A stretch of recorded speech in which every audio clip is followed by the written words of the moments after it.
ఇంట్లోంచి బయటికి పంపించేస్తే ప్రశాంతంగా ఉండొచ్చు అనుకుంటే ఈయన అసలు ఒప్పుకోరే ఇంట్లోంచి బయటికి పంపించడానికి.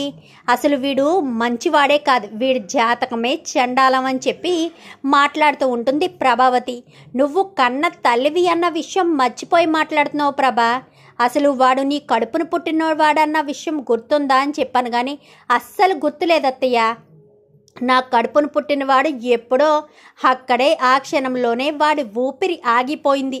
వీడిని అసలు నేను కొడుకులాగే అనుకోలేదు, అలాంటిది వీడిని నా కడుపును పుట్టినవాడు అని నేను ఎలా అనుకుంటాను? చచ్చినా సరే అనుకోను. వీడిలాంటి కొడుకే నాకు అవసరం లేదు. నాకు ఉన్నది 2 కొడుకులు, 1 కూతురు మాత్రమే. ఎప్పటికీ వీడిని కొడుకులా అనుకోను, దాన్ని కోడలుగా అస్సలు భావించను. ఇలాంటి కొడుకు నాకు అవసరం లేదు. మనోజు, రవి సరిపోతారు నాకు. వీళ్ళిద్దరే నా కొడుకులు. నాకు నచ్చే వాళ్ళు కూడా వాళ్ళిద్దరే. బాలుగాడంటేనే నాకు అసహ్యం అని చెప్పనేసరికి సత్యం ప్రభావతి చెంప చెల్లుమనిపిస్తాడు. వాడు అంత అసహ్యం కలిగేటట్టుగా ఏం చేశాడు? ఏం తప్పు చేశాడని వాడిని నువ్వు అంతలా అసహించుకుంటున్నావు? కన్న తల్లివేనా? 9 నెలలు 9 మాసాలు మోసి కన్నదానివి నువ్వే కదా. కన్న తల్లివి కడుపులో పెట్టుకుని చూసుకోవడం మానేసి నువ్వు వాణ్ణి అసహించుకుంటున్నావా? వాణ్ణి చూస్తేనే నీకు అసహ్యం కలుగుతుందా? అంత తప్పు వాడు ఏం చేశాడే? వాడు జాతకం వాడు రాసుకున్నాడా? ఆ భగవంతుడు రాసిందే కదా. ఏమో వాడు పుట్టడం వల్లే నాకు ప్రమాదం జరగలేదేమో, చిన్న ప్రమాదం నుంచి బయటపడ్డానేమో అని ఆలోచించవచ్చు కదా. నీకు నచ్చితే ఒకలాగా, నచ్చకపోతే ఒకలాగా. 40 లక్షలు నాశనం చేసిన మనోజుని తీసుకొచ్చి ఇంట్లో పెట్టుకున్నావు. ఇంటిళ్ళ పాదికి కూడా భోజనం పెడుతున్న బాలుగాడిని అసహించుకుంటున్నావు. అసలు బాలు ఏం తప్పు చేశాడని అసహించుకుంటున్నావు? బాలుని ఎందుకు అసహించుకుంటున్నావు అని చెప్పాను, కానీ వాడు ఏం తప్పు చేశాడో మీకు తెలీదా? మీకు తెలుసు కదా, మళ్ళీ నా నోటితో ఎందుకు చెప్పించాలనుకుంటారు? ఇంట్లో కోడళ్ళు ఉన్నారు కదా, వాళ్ళ ముందు వాడిని ఇంకా దిగజార్చలేక నోరు మూసుకుని ఊరుకుంటున్నాను. వాడు చేసిన తప్పుని ప్రతిసారి బయట పెట్టగలను. 40 లక్షలు మింగేశాడు, 40 లక్షలు మింగేశాడు అంటూ మనోజ్ని వేలెత్తి చూపించినప్పుడల్లా వాడు చేసిన తప్పుని వేలెత్తి చూపించగలను. మనోజ్ ఒక అమ్మాయి చేతిలో మోసపోయాడు. లేదంటే వాడు మంచిగా బిజినెస్ చేసి మన కుటుంబాన్ని చక్కగా చూసుకోవాలనుకున్నాడు అని చెప్పనేసరికి, ఓహో అందుకనేనా నా మాట నమ్మినట్టే నమ్మి ఒక ఆడపిల్ల జీవితాన్ని పెళ్లిపేటల వరకు తీసుకొచ్చి పెళ్లిపేటల మీద వదిలేసి మరి ఆ డబ్బు కోసం ఆ అమ్మాయితో వెళ్ళిపోయాడు. అంత ఇష్టం లేనప్పుడు నా దగ్గర డబ్బులు ఎందుకు తీసుకోవాలి? డబ్బులు తీసుకోవడానికి నేను కావాలి, కానీ నేను ఇచ్చిన మాట నిలబెట్టుకోవడానికి మాత్రం వాడు నాకు సహాయం చేయడా అని చెప్పనేసరికి వాడికి మొదటి నుంచి మీనా అంటే ఇష్టం లేదు. మీనాని పెళ్లి చేసుకోవడం ఇష్టం లేదు. ఆ విషయం మీరు చెప్పినా వినిపించుకోడు కాబట్టే డబ్బు ఆశ చూపించాడు. డబ్బు ఇస్తానంటే పెళ్లి చేసుకుంటాను అని చెప్పాడు. మీరు ఇవ్వరు అని అనుకున్నాడు. లక్కీగా మీరు ఇస్తానన్నారు. పోనీలే బిజినెస్కి పనికొస్తుందని నమ్మిన అమ్మాయికి ఇస్తే ఆ అమ్మాయి కాస్త నట్టేట్లో ముంచి వాడిని వెళ్ళిపోయింది. అయినా వాడేం తప్పు చేశాడు?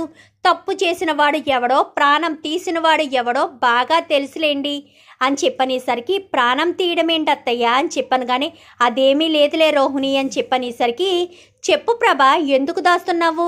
చెప్పు, తప్పు ఎవరు చేశారో నేను చెప్తాను, నిజాన్ని నేను బయట పెడతాను. ఇన్ని సంవత్సరాలుగా నా గుండె లోతుల్లో దాచుకున్న నిజాన్ని బయట పెట్టి ఎవరు దోషులో ఎవరు నిర్దోషులో బయట పెడతాను అని చెప్పనేసరికి, నాన్న వద్దు, జరిగిందేదో జరిగిపోయింది, ఇప్పుడు వాటి గురించి ఎందుకు మాట్లాడతావు అనగానే, అవునవును మాట్లాడితే వాడే చెడ్డవాడవుతాడు కదా అని చెప్పాను, కానీ వాడు చెడ్డవాడవడు, తప్పు చేసిన వాడు చెడ్డవాడవుతాడు. నీకు తెలిసింది కొంత, తెలియాల్సింది చాలా ఉంది. వాడు తప్పు చేశాడు అని అనుకుంటున్నావు, వాడు కాదు తప్పు చేసింది, మరొకడు తప్పు చేశాడు అనగానే, ఎవరు తప్పు చేశారు? వాడు కాదా వాళ్ళ అన్నయ్యని నీళ్ళల్లోకి తోసేసింది? వాడు కాదా వాళ్ళ అన్నయ్య ప్రాణాన్ని తన చేతులతో తీసేసింది అని చెప్పాను, కానీ కాదు, వాడు కానే కాదు, అసలు వాడికి తెలియనే తెలీదు. నీళ్ళల్లోకి తోసేసింది వేరే ఒకడు, వీడు ప్రాణాలకు తెగించి కాపాడడానికి ప్రయత్నించాడు అనగానే, ఇదొక కొత్త అబద్ధమా అనగానే, నీ భర్త అబద్ధమాడే మనిషా? నీ భర్త ఎలాంటి వాడో నీకు తెలీదా? నీ భర్త అబద్ధమాడతాడా, నిజాయితీగా ఉంటాడా? యాక్సిడెంట్లో చనిపోయిన మీనా వాళ్ళ నాన్నకు పశ్చాత్తాపంతో ఎలా కృతజ్ఞత, ఎలా ఆ పాపాన్ని కడుక్కోవాలా అర్థం కాక మీనాను తీసుకొచ్చి ఇంటి కోడలుగా చేసుకున్న నేను అబద్ధం ఆడతానా? అయితే నిజం చెప్పండి, నా పెద్ద కొడుకుని నీళ్ళల్లోకి తోసేసింది ఎవరు అనగానే నీ పెద్ద కొడుకు మనోజ్. నీ పెద్ద కొడుకు మనోజే నీ పెద్ద కొడుకుని నీళ్ళల్లోకి తోసేసింది. కానీ బాలు కాపాడడానికి ప్రయత్నించాడు. చిన్న పిల్లవాడిగా ఉండడంతో కాపాడడానికి ప్రయత్నించాడే కానీ వాడి వల్ల కాక వాళ్ళ అన్నయ్య ప్రాణం పోతుంటే చూస్తూ ఊరుకున్నాడే తప్ప వాళ్ళ అన్నయ్య ప్రాణం పోవడానికి కారణం వాడు కాదు అని చెప్పనేసరికి ఏం మాట్లాడుతున్నారు? మనోజ్ చెప్పాడు కదా అనగాని మనోజ్ చెప్పాడా? వీడు మాటల అబద్ధం, వీడు మోసం అబద్ధం చెప్పరా, ఆ రోజు దాచిపెట్టిన నిజం చెప్పు అంటూ సత్యం మనోజ్ చెంప చెల్లుమనిపిస్తాడు. ఒక్కసారిగా మనోజ్ షాక్ అయిపోతాడు. చెప్తున్నావా లేదా అని చెప్పాను కానీ నన్ను క్షమించమ్మా, నేను ఆ రోజు అబద్ధం చెప్పాను. నిజానికి అన్నయ్యని నీళ్ళల్లోకి తోసింది నేనే.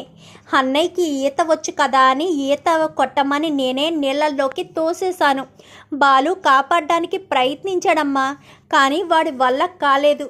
అన్నయ్య చనిపోయాడు. తీరా మోసి ఇంటికి తీసుకొచ్చేసరికి నువ్వు చాలా కోపంగా ఏడుస్తూ ఉన్నావు. నీ కోపాన్ని చూసి నాకు భయమేసింది. అసలే బాలు ఇంటికి దూరంగా ఉన్నాడు, నీకు బాలు అంటే ఇష్టం లేదు కదా అని నేను చేసిన తప్పుని బాలు మీదకి నెట్టేశాను.